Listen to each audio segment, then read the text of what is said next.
د 15,000 طالب بندیانو په ډله کې خوشې شوی کس په کابل کې نیول شوی دی. سلام او وخت مو بخیر. که غواړئ په دې باب پوره او کره معلومات ترلاسه کړئ ویډیو تر پایه وګورئ. د ولسمشر لومړی مرستیال امرالله صالح وایي د ملي امنیت ځواکونو په کابل کې د حقاني شبکې یو کس نیولی دی.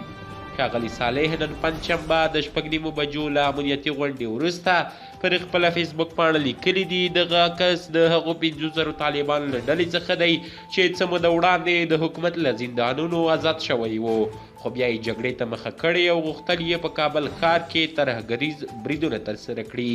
نوموړی وایي نیول شوی کس شیر احمد نومیږي او د حقاني شبکې غړی دی. هغه دغه رازیاته کړې چې په تیرو 24 ساعتونو کې په کابل کې د جلا عملیاتو په ترڅ کې 7 تنه نور وسلوال طالبان هم نیول شوي دي.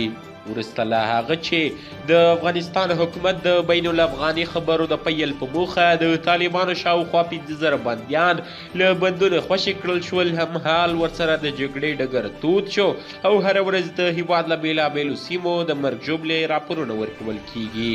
د افغانستان د ملي دفاع وزارت څه موده وړاندې ویلي وو چې په دې وروستیو کې له 10 په ډېرو ولایتونو کې د افغان امنیتي او دفاعي ځواکونو او طالبانو ترمنځ نښتې روانې دي.